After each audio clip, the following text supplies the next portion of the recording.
Please welcome Sarah Miller Caldicott. Thank you. Thank you so much, David. It is a real pleasure to be here today. I had an opportunity to spend a great deal of time with the experts at Rutgers University studying Thomas Edison's life. I was absolutely shocked in 2004 when I began my research efforts to learn that no one had really looked at Edison's methods before.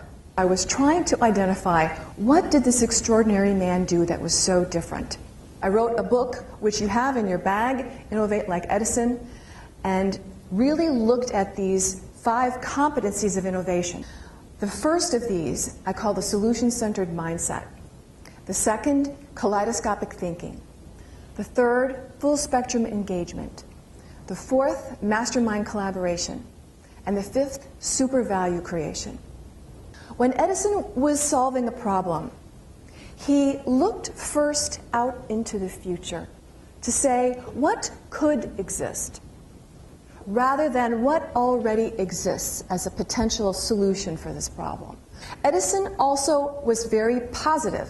He was a very positive individual. No matter what kinds of setbacks he experienced, he could always see the silver lining to the situation. So when we think about how do we move things forward, part of it has to do with what is the new knowledge we're creating. Are we just rehashing the same old ideas, or are we bringing some new thinking and bringing new dynamism to the knowledge that we have? Kaleidoscopic thinking, the second competency of innovation. Kaleidoscopic thinking really, as we would look at it today, is a process of whole brain thinking. Edison was very, very good at marrying logic and strategy. He took the best of the left brain and married it with the best of the right brain. And what he was doing with this process was to really feed his own creativity. Third competency of innovation, full spectrum engagement. One of Edison's great strengths was, how do I take a complex subject and explain it in a way that's simple? Edison could have wowed anybody, any investor, any politician, any economic developer with all of his knowledge. But what he liked to do was to engage with stories. Stories cut through the complexity and they create context. Fourth competency of innovation, mastermind collaboration. Edison believed that mastermind collaboration was really about bringing experts and generalists together. It wasn't about everyone having wow expertise on every single aspect of the project. It would be good to have 1 or 2 people who were experts and then other people who were generalists, because he saw the diversity of perspective that yielded. Fifth competency of innovation, super value creation.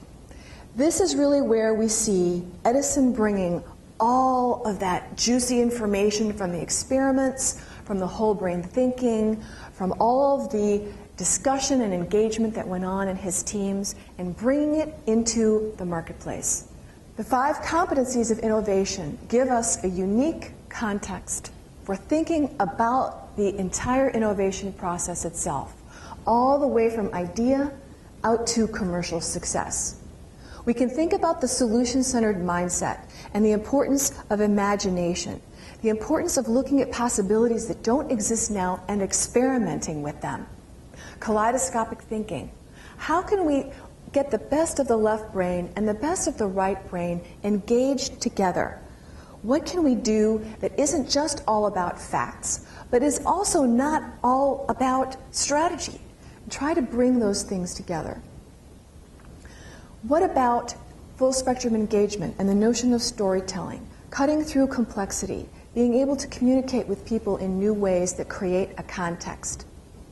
Collaborative structures. How can we bring teams together that are diverse, that have multiple perspectives and give us a completely new angle on the solution that we're seeking?